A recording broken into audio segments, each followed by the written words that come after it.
good for our guys to play against a team like Towson. Pat does a great job with his group. They've had a lot of success over the years under his tutelage, and I thought our guys really responded well. I thought we came out the first half. It may have been the most complete first half we've had this year, and that's something that we need to be able to see so we can build on it. So it's good to see how our guys responded with the time off and playing against a very good basketball team. You said that might be the best first half you've had. The guys kind of alluded to the time off. I don't know. They kind of laughed when they were asked about it. Was it a tough period of time? You said the practices are tougher than games. They may talk too much. Well, we really, wanted to use this opportunity, of course, academically to make sure, and even with the next break, to make sure that we, keep the same standards we have on the court, which means we want to do well in everything that we do. But it afforded us some time, of course, to work on some things and clean up some things that we knew we had to get better at. And having some of those days of practice was good for us because we had to grow in some areas. Guys are still trying to learn our system. You have guys, like I said, played 3-4 different coaches, all good styles, but they're adjusting now to a new one, terminologies, what we want to do defensively, what we're running offensively. And that takes time. And so I think having that little break and being able to kind of really focus on a few things that we thought we had to work on, I thought, showed that I thought we benefited from some of that today. How have you seen Themis settle into his role? He's getting better, and he's starting to understand what we want. He's our leader. I mean, he has the ball in his hands. He's a captain, and so he's someone that we count on to run our team. And I think he did a great job, and he's been getting better. From game one to where we are now, I can see the improvement in what he does. He picks his spot. Tonight was a night where he has 15 points in the first half because that was needed from him. Second half, he had 5 because, guys had got it going around him, and he was facilitating as they started to help on him more and found other players. And so he's really starting to understand, what we want and what I want at the position. And I want, if he can score 20 in a game, that's fine. But if that means you score 5 in the game, that's fine too. The main thing is that you're judged by one thing at the point guard spot, the same thing I'm judged by. You judged on winning. That's what points are judged by, point guards and coaches are judged on. So with that, I always wanted him to keep that in mind about what do I do to help my team win? How can I help us be successful? Some nights it means more scoring, some nights it means more assists. And he has to understand when to do those and when not to. And I think he's been learning that over the course of the time with us. What kind of leader is he? He's a good leader. He's a good leader for us. And he's learning to be the leader that we want. Because, again, he's had 3 or 4 different coaches. And now I'm requiring him to do maybe some things that some other coaches haven't required. But he has all the attributes because he has a really good feel for the game. He has a good understanding. He watches a ton of tape. He always wants to learn and get better. The young man could be a coach at the end of the day. It's just a function of him just continuing to grow and develop in his career. But he has that type of mind. And it's just getting him to understand what we want. Because just think, I'm going to yell a terminology out, but last year's coach, that was called something different. The year before that, coach called it something else. And so he's having to, process and pick those things up. And that takes a little time. But I tell you, he's getting better because he cares. He gets better every practice and every game because he cares about wanting to pick it up and wanting to do the best he can for our team. Coach, after a solid defensive first half, Towson was kind of, getting out there even with you offensively in the second half, but you guys managed to lock him down as kind of it went on. Just how was the second half evolving defensively for you? Well, that's when I mentioned earlier. I thought we had a really good 20 minutes. Our standards are never going to change. I didn't think the second half, our defensive intensity was at the level I wanted it to be. I thought we still did a solid job, but I thought we could have been better. And give them credit. Like I said, I always look at the other team. They're very good at what they do. I've watched them enough, and I've watched Pat coach. I mean, they're very, very good. They have a lot of talent, and so they made some adjustments at halftime too. And so I thought our guys, started to really kind of understand what we had to do after about the first media time. I think it went all the way down to the 12th, the first media time. Everybody's tongue was hanging out from both teams, but I thought our guys did a really good job of responding at that point. You talk about watching Towson a lot. When watching the game film, what was something that you made the team focus on? Just how well they were playing, against their opponents this season. Just how big and physical they were. Quite frankly, I thought they had Big 12 bodies. I thought those guys were literally, I felt in a lot of respects bigger than we were, and I thought we were a pretty long team. So those are the things that I was looking at and showing our guys when we were watching tape. And like I said, our guys, they always respect our opponents anyway. I think showing them and how physical they were how physical they are on defense, how physical they are on the boards. I think our guys really saw like, hey, we want to make sure we're really focused for every possession. Talk about the development of John and Jeremy as the season's gone on, because they obviously give you that size when you play them inside, but you could also go small. Like, you've got a lot of versatility from a lineup standpoint.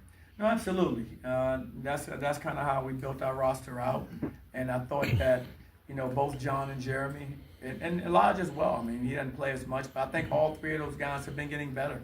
I think having to gain his experience, getting these minutes in the preseason has been very good for them. We thought it would be, because we felt they all had a lot of talent. It was just a function of getting them out there, getting them comfortable. They have to learn from some of the mistakes out there because the game is different from practice. And I think both John and Jeremy last year mostly were just in practice. So this is huge for these guys. And I think you can see them getting better. You can see them improving, game by game. And they're still, both of them are still nowhere near where I think they can be for us.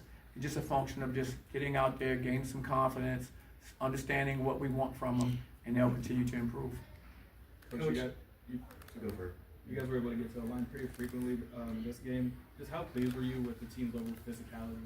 And I was happy with our physicality, especially in the first half. I thought the second half, we weren't as physical, and like I said, they probably had a lot to do with that on their end.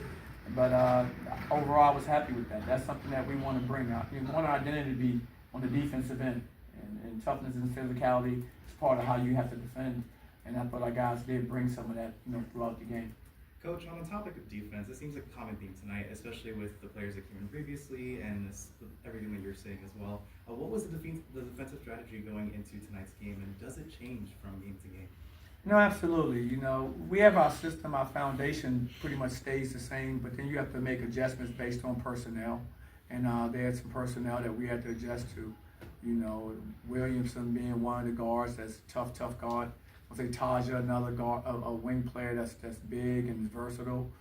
And Dumba. I mean, those guys are all guys that are very, very talented and can make a lot of plays. They make a lot of winning basketball plays. So, of course, we had to, adjust to what they do and maybe tweak a few things there, defensively to try to slow them down. You're not going to ever stop those players. They all are really talented, but you just want to try to slow them down some. And I thought our guys did a good job of following the game plan.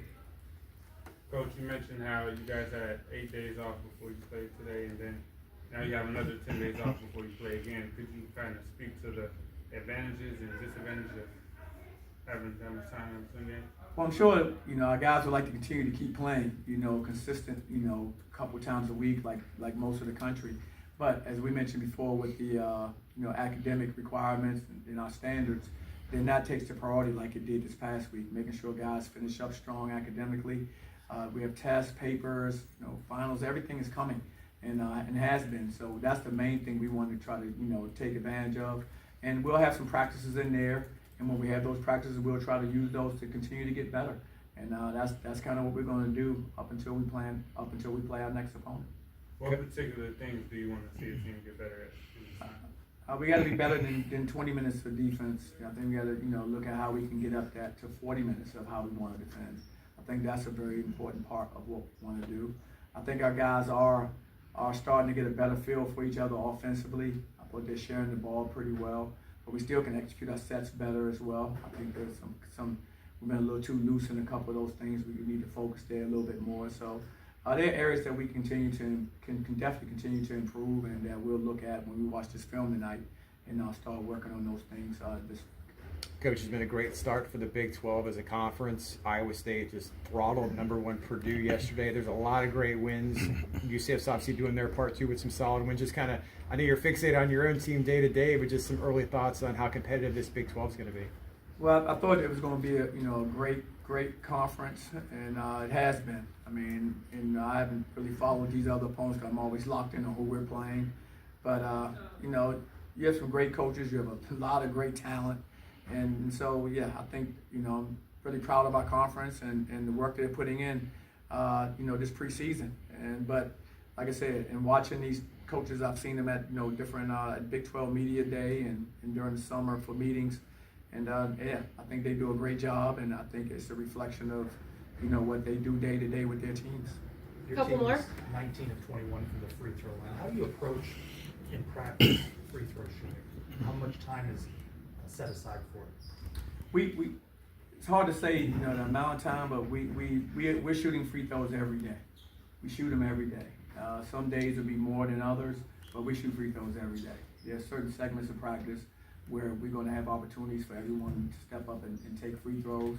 And I try to have our guys take them serious when they do it, because they're a big part of the game, as you know. A lot of people look at the three-point shot or dunks or finishes around the basket. Free throws are equally important. Got to step up when it's your turn and be confident enough to knock them down. And so we're constantly working on those with our guys. And fortunately, like I said, we have buy-in. These guys, they want to get better. Do you simulate crowd noise, especially when you're going to go on the road? Do you do something different? I have done that. I have not done that this year as of yet, but yeah, absolutely. We do, we do things where we put, turn the loudspeakers on in the arena and have it, the crowd noise and everything. So that's stuff we do. And we will do again. It's just a matter of, when that opponent that we're going to play that we may decide to do it, but absolutely. Coach, you had Riley score double digits there through the first set, and today back-to-back single-digit forms of him. But everyone else has also been stepping up on offense too. So what's it been like, kind of, with Riley through these past couple of games, and the other side of it with everyone else stepping up? Well, we know Riley's a really good talent. We know he's a capable scorer. So the main thing I want to see Riley do, and I thought he did a great job of it tonight. It may not show in the box score, but yeah, I think 2 block shots. He defended, one of their best players. I mean, that takes a lot of effort to defend one of their best players like Williamson and trying to, contain him, because, he can really go off, and I've seen him go off enough on tape. And I thought he really was focused and locked in defensively. I thought he made some plays for us, got his hands on a lot of balls. And so I look at that side of it. I know the offense comes and goes with, with most players. What needs to be the constant for us is how you guard. And I thought he did a great job of that tonight, and I want him to build on that. And I'm not worried. His offense is going to be there because he's too talented. Last question. Coach, 8-1 start for you. I believe it's your best in your tenure here at UCF. Is there something different about this year's squad that you might feel? We have to coach some really good teams, and this team is, still working on becoming one of those type of teams. The good thing is that they work very hard. They come to compete every day in practice and in the games, and it's just us. It's up to us as the staff to continue to help them understand, where we have to go to be successful. But the main thing we're doing is getting in every day, and we work, we grind. We get in every day in practice. We put our hard hats on, and we get after it. And they've been responding. They've been responding, and that's what you want to see happen. Apparently that practice is harder than the game. I don't know which one of the players said that, but I need to talk to my team tomorrow.